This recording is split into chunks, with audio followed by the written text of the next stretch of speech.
can be a powerful tool in Vacation Bible School. But there's a few tips that I want you to know. First of all, use balloons to teach truth. And for instance, if you're making a balloon sword, why not talk about how Scripture is the sword of the Spirit? Or you're making a balloon dog, why not talk about how God created you special, just like you're creating this balloon. You have a purpose. I mean, you gave him the legs you wanted him to have, the nose you wanted him to have. Well, God has built each one of us specifically for a purpose as well. Balloons can teach, but balloons also have a draw. When you're giving balloons away, what kid doesn't want balloons? And the funny thing is, my wife and I have been on multiple international mission trips, and before several of these, we would tell them, well, we're going to bring several thousand balloons. And they would say, oh, well, we don't think balloons are going to work in the villages of Cambodia or in Venezuela or some other places that we've been. We've had team leaders that said, I don't really think that's going to work, or that's going to be unusual. And every one of those trips, as soon as we started making balloons, I mean, it was like a crowd would form because there's a draw for making balloons. And in fact, in one place, I don't remember if it was Mexico or Venezuela, but we were making balloons, and at the end of a service, and as we're making these balloons, we noticed more people. It's like our lines are not getting shorter, they're getting longer. And then we found out that's because adults had seen people coming out with these balloon hats and balloon swords and balloon dogs, and they were so intrigued, they wanted one for themselves. And they were walking like half a mile, to come in and get a balloon and wait in line, and it drew people in. And so it is a draw. A lot of times we'll give away different balloon creations as a prize for the guy and the girl that brought the most guests that day in Bible school, and all sorts of fun ways to use balloons. I do want to encourage you, and I mentioned we were making the balloons at the end of the service. If you do things with the balloons, now, I normally make balloons at the end. And the reason I do that is because, one, balloons may pop. And if it pops, they always want you to remake it. And there's not always time or supplies for you to remake everybody's balloon, especially if it's Bible school. I mean, if they're going to carry that balloon around for 3 hours, is it going to be a distraction in Bible time? Is it going to be a distraction in game time? Is it going to get popped during craft time? I mean, there's a lot of things going on here. And so that's why I wait till the end. The other reason is balloons are noisy. I mean, they make a lot of noise. You're not just popping, but squeak, squeak, squeak, squeak. And so, if you've got 100 balloons out there and all these kids squeak, squeak, squeak, well, things are going on and you want them to focus, it's a bit of a distraction. And so my preference has always been, when things are over, make balloons. A few reasons for this. One, it's not a distraction. Two, as they walk out, kind of like wherever we were and all the people started coming in, it's because they saw the kids coming out. And, they're fighting with their swords, they're wearing their hats, they're carrying their dogs and the hearts and the swans and all that. And, I mean, it looks like a carnival. And when your parents come to pick up kids from Bible school and they start coming out with all of these balloon creations, it creates an energy. It also lets kids leave on a high note. It also creates a buffer. And what I mean by a buffer is, let's say you have an invitation at the end of a certain time, and kids come down and they're talking to people about salvation, and like say it's a revival. We'll do balloons at the end of revival. And the reason is, that way the parents of those kids, if they don't go back with them, it's not awkward them standing around because something's going on. I mean, for 15 minutes, we're making balloons. It's also a buffer that allows you to talk to people. We would teach our kids, we would take 5th graders on a mission trip to lead an entire Vacation Bible School. And we would teach them how to make balloons. So at the end of every day, it was actually our kids, our leaders there that made balloons. You could even use your older core kids in your Bible school to make balloons, or use your youth leaders. When they're trained, they are fantastic at doing things like balloons. Now, you want to make sure that no matter what age, they're making quality balloons. I mean, you don't want to... I made a balloon once, and a friend of mine is an expert. He is a champion at making balloons. And I made this balloon. It's the first time, it was Elmo. It was the first time I ever made an Elmo, and he taught me how. And my wife made one too, and hers looked great. And mine was kind of hunched back, and his face was a little bit warped. And his words to me were, "That's a great balloon for a blind child."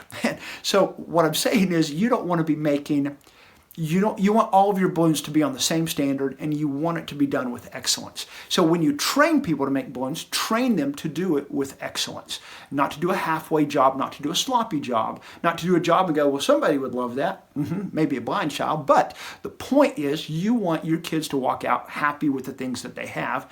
And if you're going to do something scripturally, you don't do it for man, you're doing it for Christ, and you want to give him your best anyway. And so back to what I was saying about a buffer, you get to talk to people.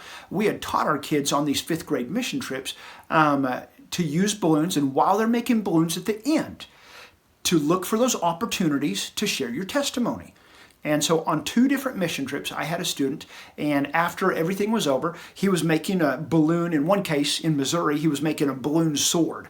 And he's making this sword, and so as he started making it, he said, while I make it, can I tell you about the best thing that ever happened to me? So he starts making this balloon sword, and the kid says yes, and while he's making it, he starts sharing about how he gave his life to Jesus, and because of that, he knows that he's going to heaven because he gave his life to Christ, and he's just sharing this with him, and by the time he finishes the balloon, the kid says, well, I'm not sure I'm going to heaven. He said, would you like to know? And the kid said, well, yeah, I would like to know. So they sat down. He didn't have anything to write on. This was so funny to me. He actually had a Sharpie marker. He drew the plan of salvation on the side of that balloon sword. And if you that have gone through our evangelism training and you've seen the drawing that we use for the plan of salvation, he drew that on the side of the balloon, talked to him, led the kid to the Lord out there in the foyer with all these other balloons being made all around.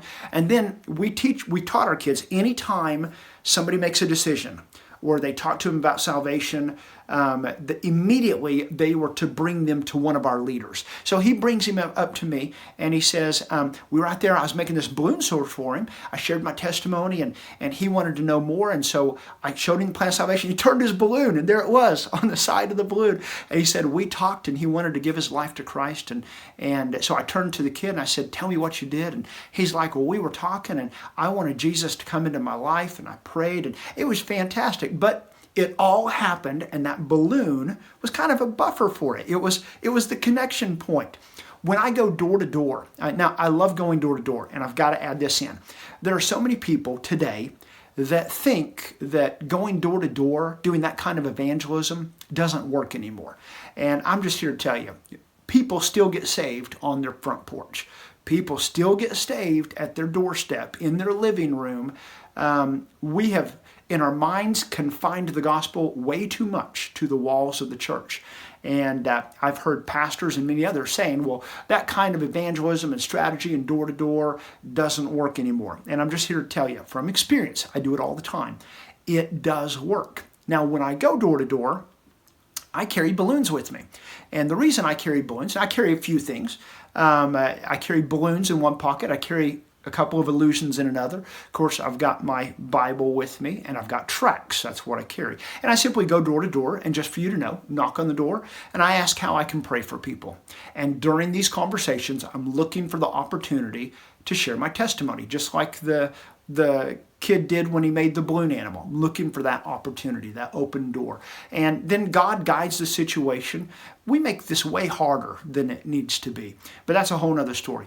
The point is, I carry the balloons. The reason I carry the balloons is because when somebody opens the door, you know how long that conversation is going to be. So if they open it just a little bit, you know they don't really want you on their porch.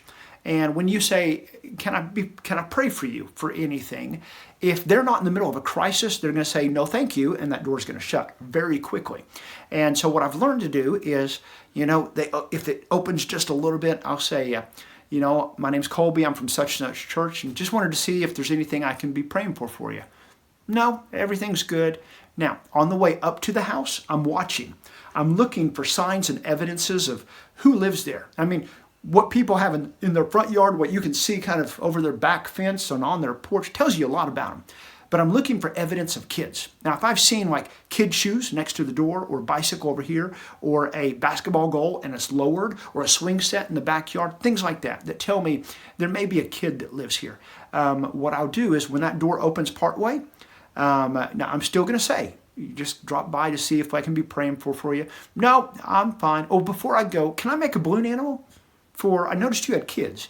Could I make them a balloon animal? And it is so funny. That door will come wide open. They'll even call their kids, and their kids will come stand next to them, and I'll start making a balloon. Now, I can make a balloon sword in about 5 seconds, maybe 7 seconds. I mean, it's just real fast, but I'll blow it up, and I'll take my time, and because I'm relating to them. I'm talking to them now. And can I tell you while I make this about the greatest thing that ever happened to me?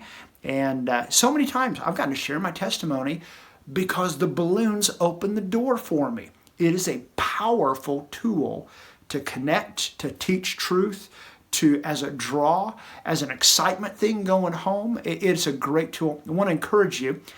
It's a creative way, and if you've never done it before, it will add a very new variety to your Vacation Bible School. Eventually, we're going to do some more training, more videos on how to make balloon animals, but for now, I just want you to know it's not hard to learn. And you can learn very quickly, and there's lots of ways to learn, and it's a great tool to use.